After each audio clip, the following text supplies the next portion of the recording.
Millionaire tips, pizza delivery guy, $10 K, not knowing he's an undercover reporter. Welcome to this riveting tale of high stakes, hidden intentions, and unimaginable generosity.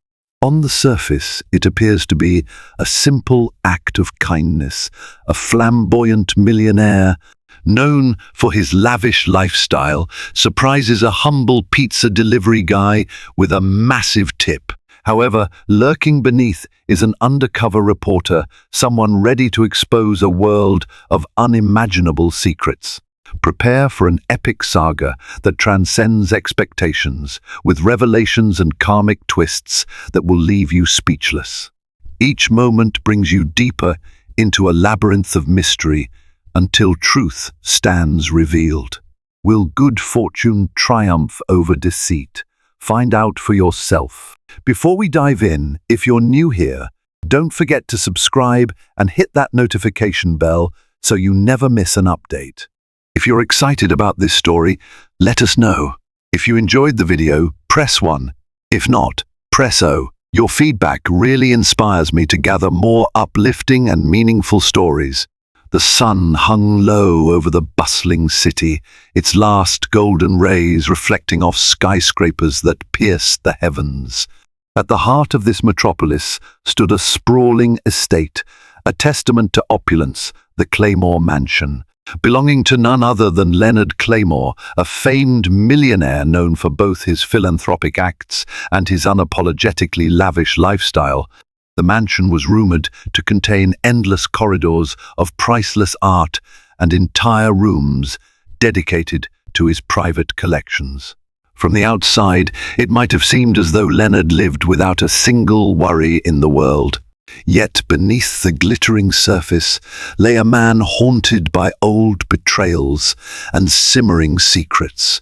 Guarded behind tall gates and an army of staff, no one suspected that one day a seemingly innocuous pizza delivery would shatter the facade and reveal a truth more astounding than any rumor swirling around the estate.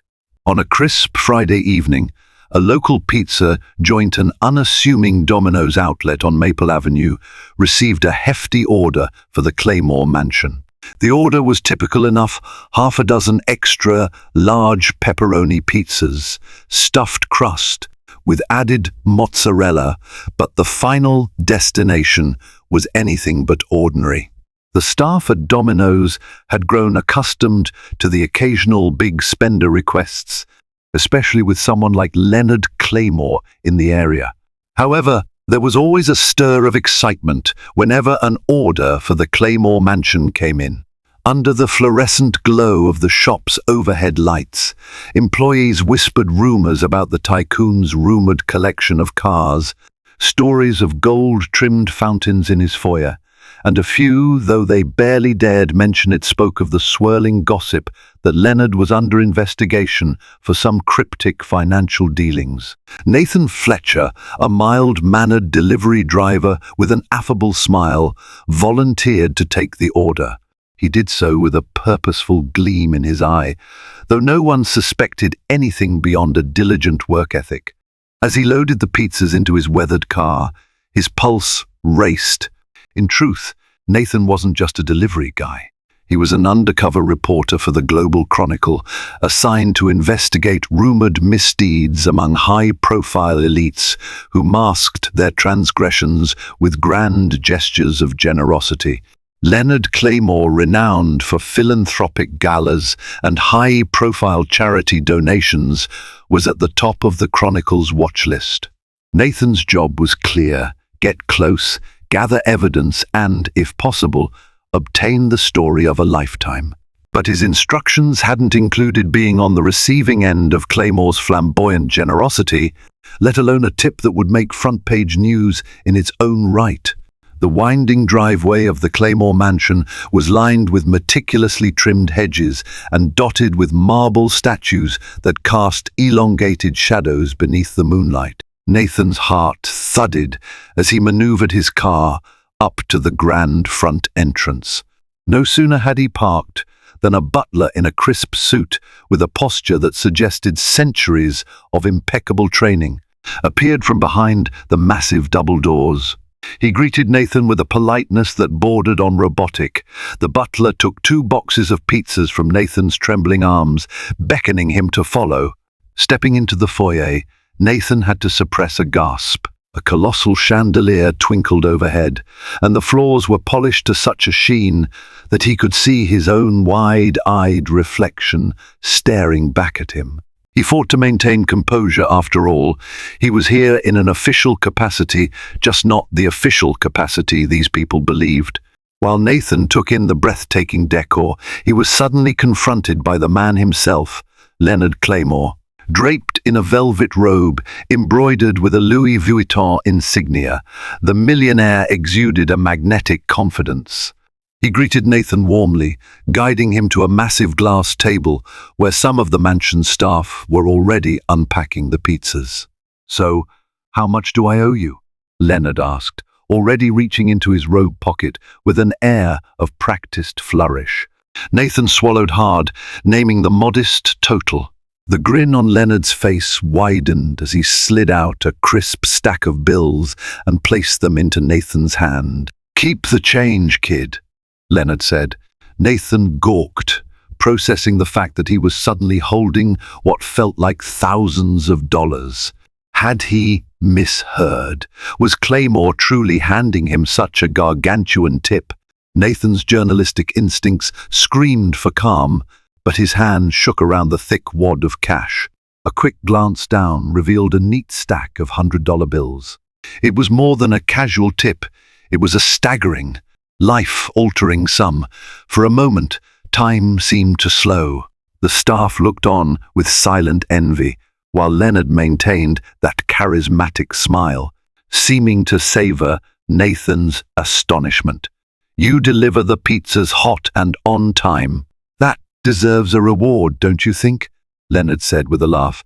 Nathan stammered a thank you, wrestling with the shock of it all.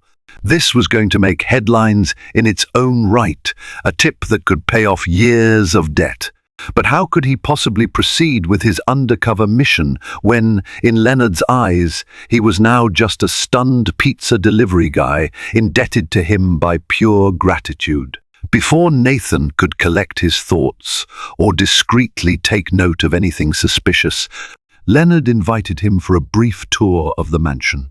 "I want you to see what life can be like when you dare to dream big," Leonard boasted, leading him past corridors filled with oil paintings and sculptures. Nathan felt simultaneously awestruck and uneasy. Every corner of the estate radiated wealth, priceless Ming vases, entire closets lined with Gucci suits, and hallways so long they seemed to stretch into infinity. Yet there was a strange tension beneath the surface, as if the very walls were whispering secrets. Nathan couldn't shake the sense that behind every locked door was a hidden chamber of truths the world was never meant to see. Nonetheless, he did his best to remain the wide-eyed delivery man, lapping up the tour with naive wonder. Curiosity flared in Nathan's mind when he noticed a heavily locked door at the end of a dimly lit hallway.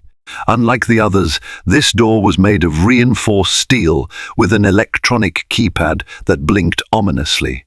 Leonard quickly guided him away, making a dismissive comment about private offices and boring paperwork, but Nathan felt a spark of adrenaline. Could that door hide evidence of shady financial records or illicit dealings that Leonard's outward generosity was meant to obscure? His mission was to uncover hidden truths, and that door practically screamed top secret. But how to access it without blowing his cover? Nathan departed the mansion in a daze, the immense tip burning a hole in his pocket.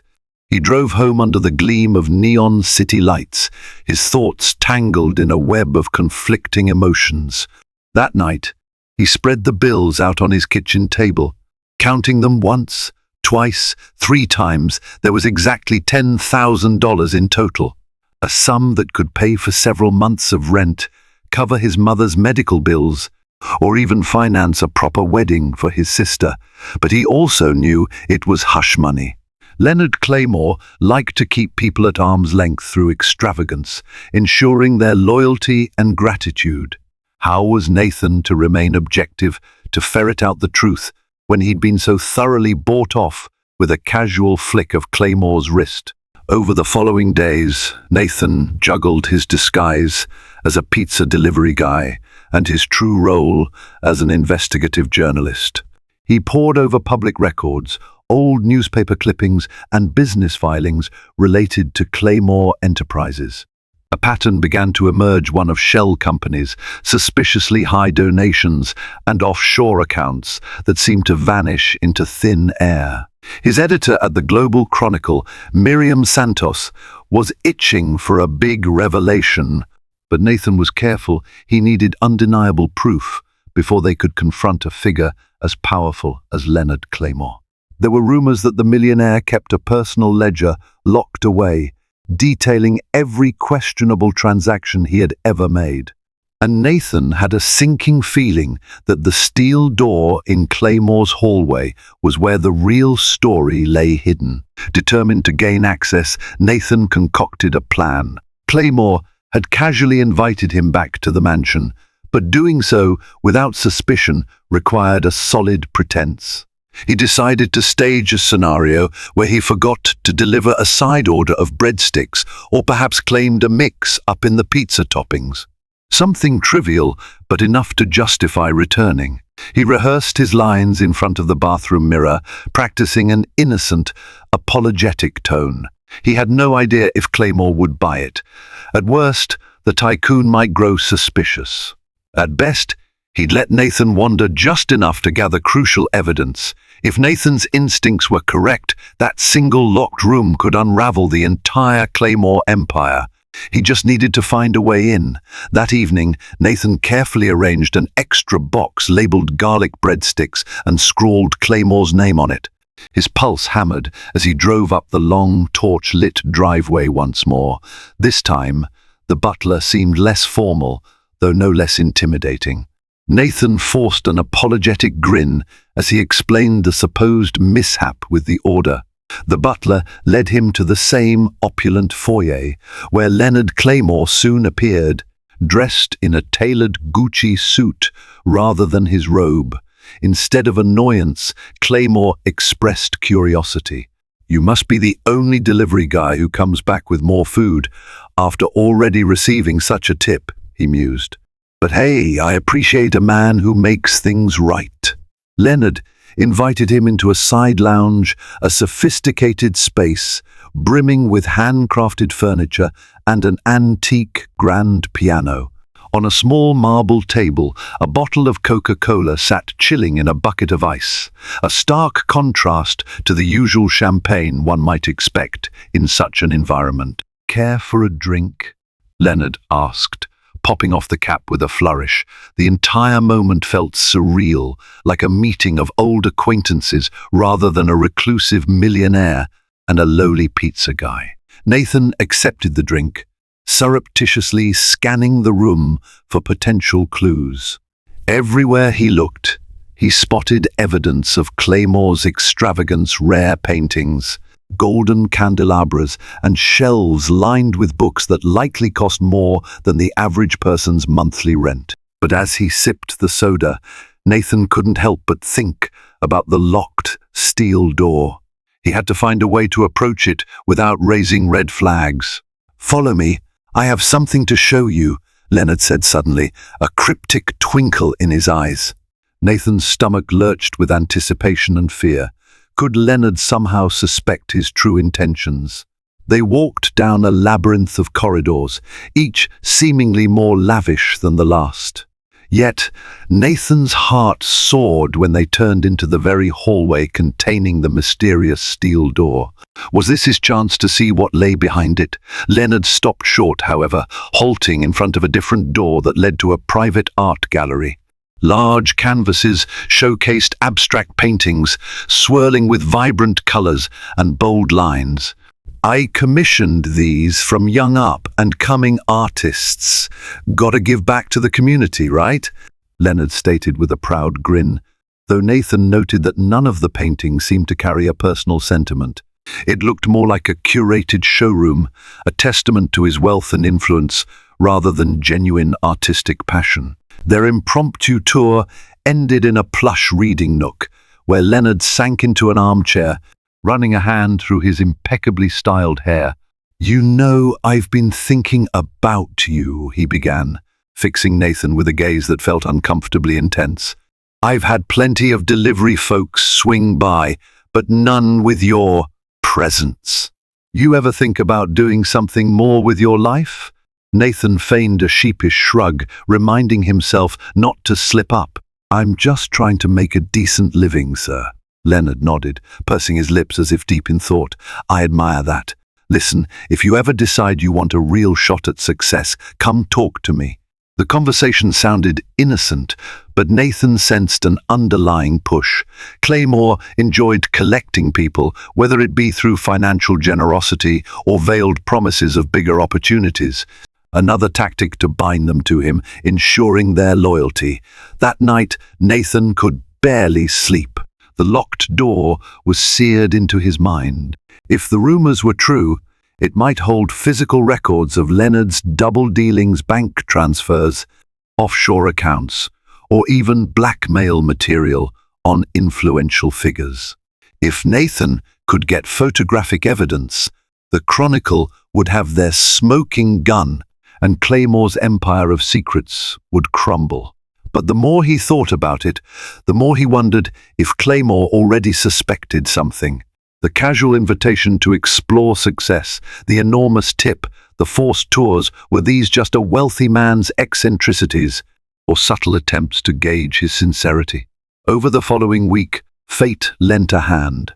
A major charity gala was announced at the Claymore mansion, an event that Leonard hosted annually to raise funds for underprivileged youth. This year, he was partnering with the Red Cross, and invitations were extended to local businesses, including the Domino's shop. As luck would have it, the franchise manager delegated the catering coordination to Nathan, given his apparent rapport with Claymore. The perfect pretext to enter the mansion once again, this time among a crowd of guests that might allow him to slip away undetected. The plan was almost too perfect. He would attend the gala under the guise of discussing pizza and beverage arrangements. Then at some point, he'd make his move toward the steel door. The night of the gala arrived with fanfare. A red carpet was rolled out at the Claymore mansion's grand entrance, lined with potted palms and extravagant floral displays. Guests in designer gowns and tuxedos emerged from sleek limousines, each greeted by a flurry of camera flashes. Luxury cars, Porsches, Ferraris, a Rolls-Royce or two were parked in neat rows. Nathan arrived in a modest suit he had rented for the occasion, mindful that anything too flashy might draw unwanted attention. Still, the moment he stepped onto the red carpet, he was greeted with polite applause from the staff, as though every attendee was equally deserving of the spotlight. He spotted Leonard near the entrance, effortlessly mingling with high society figures, making small talk about philanthropy and the importance of giving back. Yet behind Leonard's charismatic grin, Nathan could sense a predator's instinct. Claymore watched everyone with hawk-like precision, never missing a detail. Inside, the mansion was transformed into a realm of glittering splendor. Crystal chandeliers glowed with warm light. An 8-piece string ensemble played a gentle waltz near an archway. Tables, draped in satin, were laden with gourmet hors d'oeuvres, caviar, truffle bites, and tiny pastries that looked like edible works of art. Nathan quickly realized the Domino's food was merely symbolic, a playful nod to casual dining that Claymore often used to appear relatable. No one was actually here for pepperoni slices. They were here to rub shoulders with the wealthy, to make beneficial connections, and to bask in the grandeur of a philanthropic cause. As servers bustled about with silver trays of sparkling champagne, Nathan scanned the crowd, searching for a moment to slip away. He clutched a small camera hidden in his jacket pocket, adrenaline surging with every step he took deeper into the crowd. Suddenly, a booming voice called out, "Nathan, my boy, Heads turned as Leonard Claymore beckoned him over with a dramatic wave.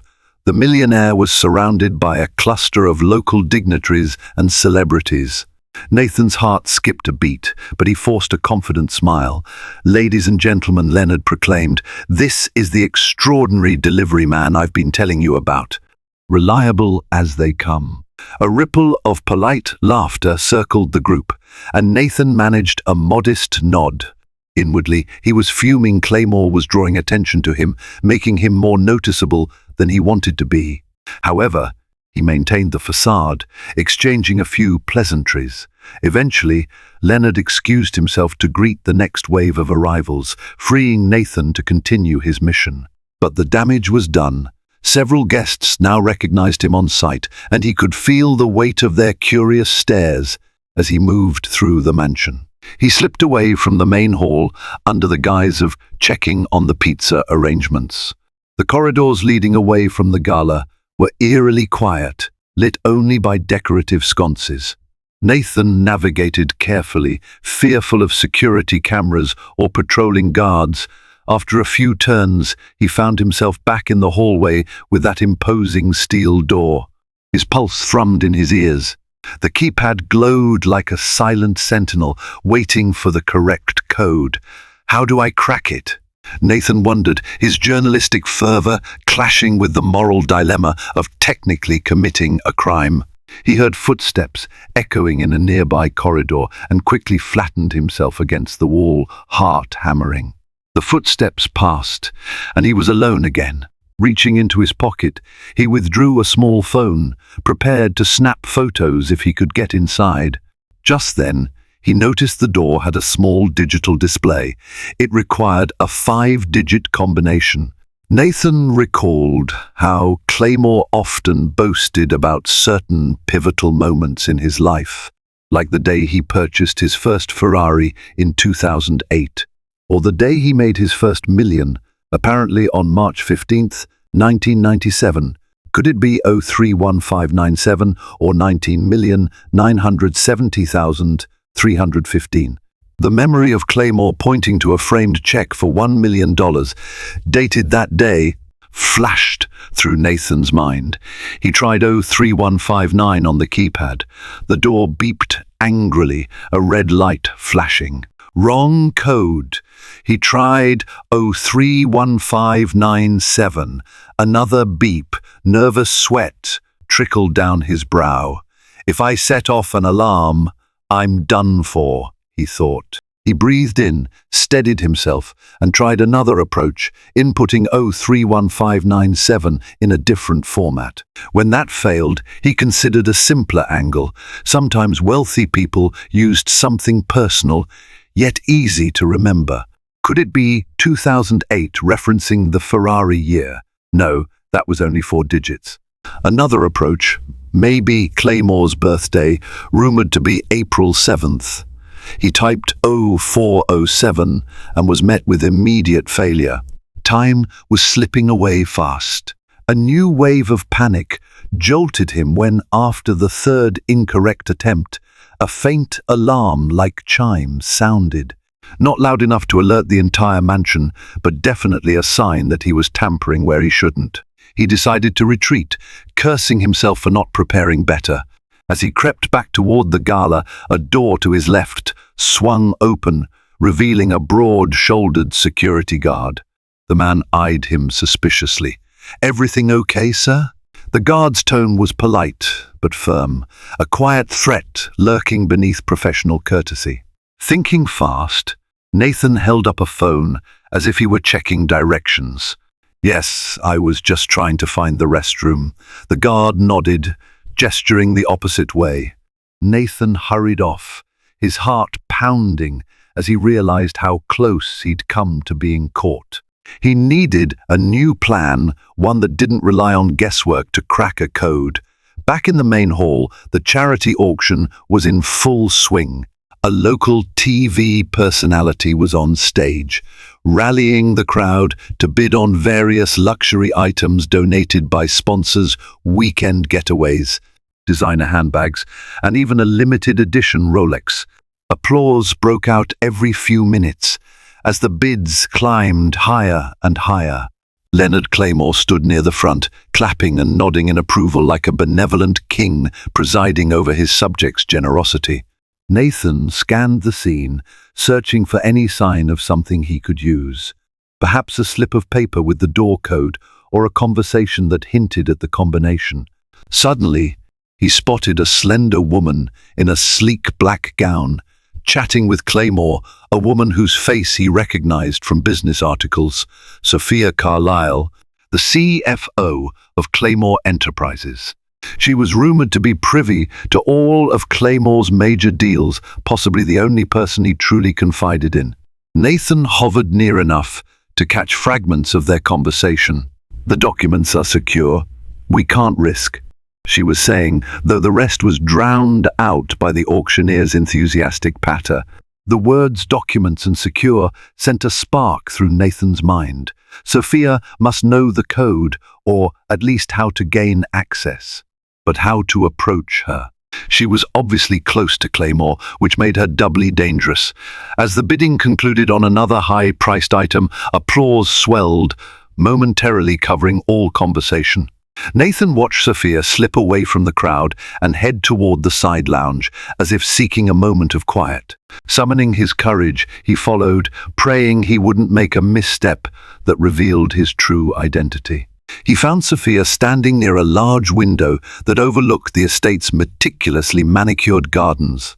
She sipped a flute of champagne, her posture regal, yet burdened by invisible weight. Nathan feigned a bashful approach, clearing his throat lightly. "Excuse me, Miss Carlyle. I'm the pizza guy Nathan from Domino's. We met briefly earlier this evening." Her eyes flicked over him, assessing in a heartbeat. "Yes, I remember you. Interesting to see you here in a suit. Everything all right?" Nathan fumbled for a cover story. Yes, of course. I was hoping to speak to Mr. Claymore about a possible new collaboration, but he's so busy tonight. I thought maybe you could help me schedule a meeting or something." He kept his tone naive, careful not to overreach. Sophia regarded him with a guarded expression, then gave a polite nod. "Sure, we can arrange something." Leonard values fresh business ideas, even if it starts with pizza delivery. Sensing her initial acceptance, Nathan decided to take a calculated risk. He lowered his voice conspiratorially. "Look, I'm not just a delivery guy. I'm studying finance at night school. I dream of bigger things, and I know Mr. Claymore might give me a shot. Is there any chance, just a small chance, I could see where the real deals happen?" He dared to hint at the secret room without mentioning it outright. Sophia's eyes narrowed slightly. "You mean the private offices? They're off limits to guests, especially on a night like this." Nathan tried to appear disappointed, but hopeful. "I understand, it's just, I'd love a glimpse of what it's like to really operate at the top." He forced a nervous laugh. "But I guess that's naive, right?" For a tense moment, Sophia stared at him. Then, surprisingly, she sighed. "Look, Leonard likes to take risks on people he sees potential in. It's how he's built this empire. But we're also very careful. Can't have just anyone stumbling into sensitive territory. Let me see if I can find an opportunity for you, but no promises." Nathan's breath caught. This was more than he'd hoped for. If Sophia arranged access, he might not even need to break in. He offered her a grateful smile, launching into a rehearsed speech about his drive to succeed, weaving just enough sincerity to remain believable. A flicker of empathy crossed her eyes before she excused herself, returning to the swirl of the gala. Nathan lingered, adrenaline coursing through his veins. Could it be this simple? Or was he walking into a trap? The gala ended in a blaze of triumph, with over $1 million raised for charity. Cameras captured the moment Leonard Claymore handed an oversized check to representatives of the Red Cross, the crowd erupting in cheers. Nathan watched from the sidelines, wrestling with his conscience. For all the suspicion around Claymore, the man genuinely did give large sums to good causes. Was it possible that, amid shady business deals. Claymore still had a benevolent streak, or was philanthropy just a gloss to mask an undercurrent of corruption? Nathan quietly slipped out as the festivities wound down, his mind churning with conflict. He had a lead, Sophia Carlyle, and a potential way into the fortress of secrets, but each step deeper felt like one more step into moral quicksand. Days later, Nathan received a call from an unknown number. He almost dropped the phone when Sophia Carlyle's voice came through the line. She curtly instructed him to meet her at the Claymore Enterprises office building downtown after hours. Leonard wants to discuss potential ventures. Be punctual, she said before hanging up. Nathan stared at the phone, anxiety and excitement warring within him. This could be the breakthrough he needed, or the final trap that sealed his fate. That evening, he arrived at the towering glass edifice. The lobby was nearly deserted, save for a guard at the reception desk who waved him through after checking a clipboard. He took the elevator to the 40th floor, stepping out into a hushed corridor. Sophia awaited him outside a conference room, arms crossed. "This way," she said, ushering him inside with swift efficiency.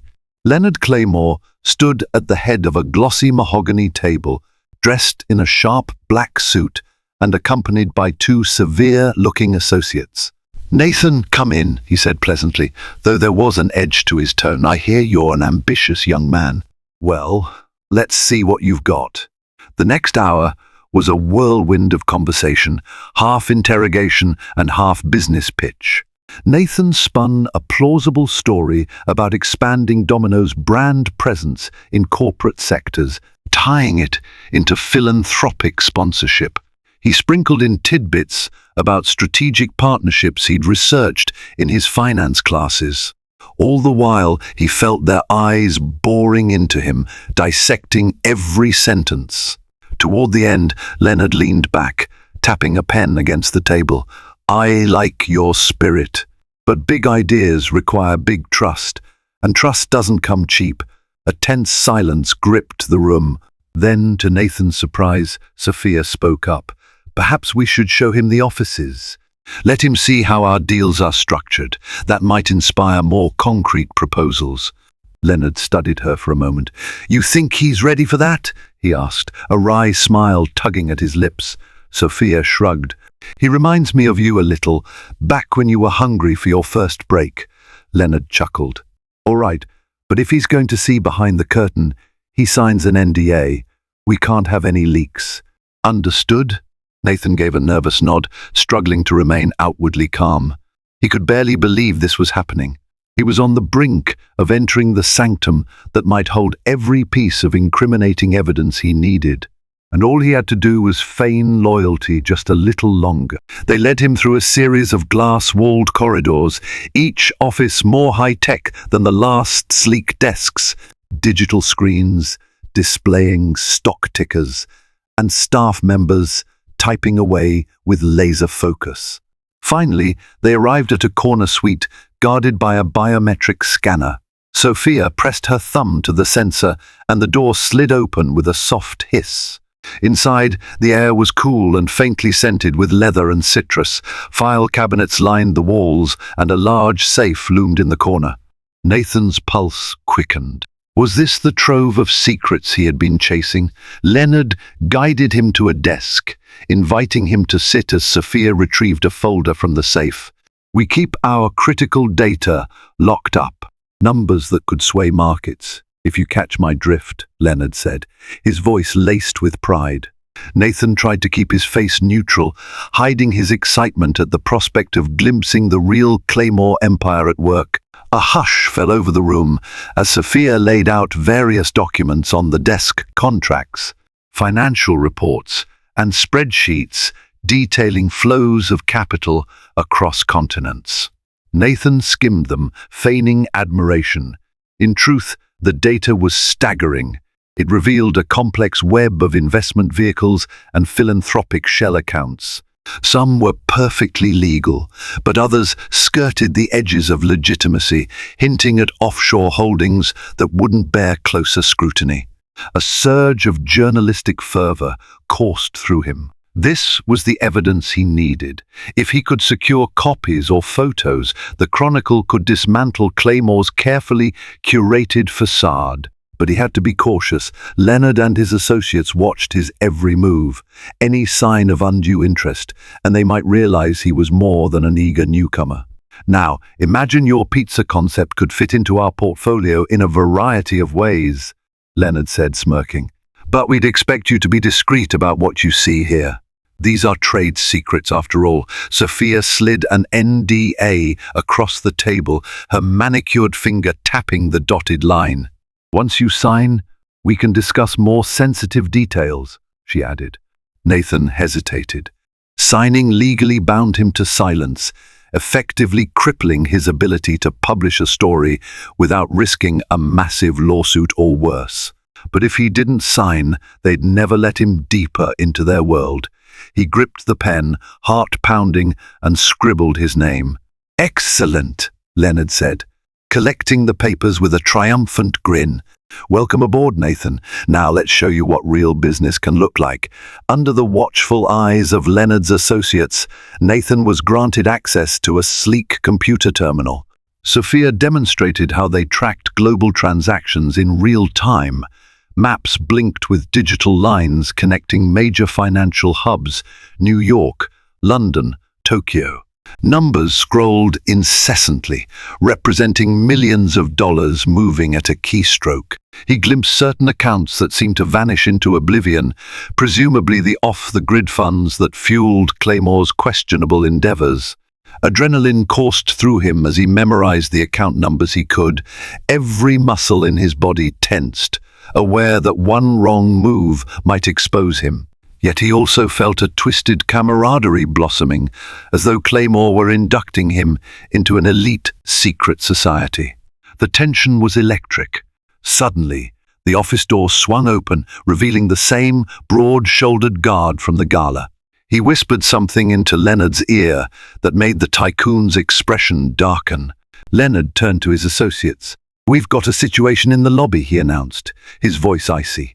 "Some journalists from the Global Chronicle are snooping around, asking questions about our finances." Nathan's blood ran cold. Had his colleagues decided to investigate openly, unaware he was on the brink of the biggest scoop of his career? Leonard's eyes flicked toward him, and for a split second, suspicion flared. "You stay here," he ordered, then strode out with the guard. Sophia offered Nathan a tense smile, but the air was charged with an unspoken question. Was he in league with those reporters? In Leonard's brief absence, Nathan seized the moment. With trembling hands, he snapped photos of the key documents on the desk. He dared not email them. Claymore's security likely monitored digital traffic, but he tucked his phone away with enough evidence to expose Claymore's empire. The adrenaline surge clouded his better judgment, making him bold. He scanned one more contract, capturing a glaring discrepancy in philanthropic funds. Just then, the door flew open, and Leonard stood there, flanked by the guard. His expression was thunderous, and it was clear he had seen everything. "Hand it over," Leonard demanded, eyes blazing. Before Nathan could protest, the guard lunged, wrenching the phone from his hand. Nathan's heart thundered. In that moment, it seemed he was doomed. The jig was up, and the truth was about to come crashing down in a hailstorm of retribution for him, for Claymore, for everyone involved. Yet fate played a surprising hand. As the guard scrolled through Nathan's phone, the device vibrated with an incoming message, another. Chronicle reporter updating Nathan on a major leak from a whistleblower tied to Claymore's offshore accounts. Leonard snatched the phone, reading the first lines of the message before his face contorted in rage. He realized the scandal was already unraveling, independent of Nathan's infiltration. In a fit of fury, Leonard hurled the phone across the room, smashing it against the wall. "You dare betray me after all I've done?" he snarled. but the door behind him burst open yet again, revealing two uniformed officers flanked by more journalists. Word had reached law enforcement, and a warrant for Claymore's arrest was in hand. As cameras flashed, capturing every moment, the unstoppable juggernaut of justice converged on the once untouchable tycoon. In the chaos, Nathan watched as Leonard Claymore's carefully orchestrated world came crashing down. Security guards were overwhelmed, and Sophia Carlyle, her face stricken, could only stare at the incriminating documents scattered across the desk. The millionaire's grand illusions of control vanished the instant cold steel handcuffs clicked around his wrists. Nathan stood breathless, realizing that his covert operation, combined with the Chronicle's broader investigation, had delivered a final blow. In a last-ditch act of defiance, Leonard glared at Nathan. "I gave you $10,000 for pizza," he spat, but Nathan merely looked on, the karmic retribution palpable. Claymore's generosity had once bought him silence and loyalty, yet now it stood powerless in the face of undeniable truth. As the cameras rolled, capturing the downfall of a man who believed wealth could hide any sin, Nathan felt both relief and gravity wash over him. Justice, at long last, had been served. In the end, justice claimed its due. Leonard Claymore's gilded empire, built on hidden truths and lavish deception, could not withstand the unyielding power of revealed secrets. Though he flaunted wealth and offered grand gestures, real generosity must be honest and unburdened by corruption. If this saga kept you on the edge of your seat, remember to like, share, and subscribe for more thrilling tales.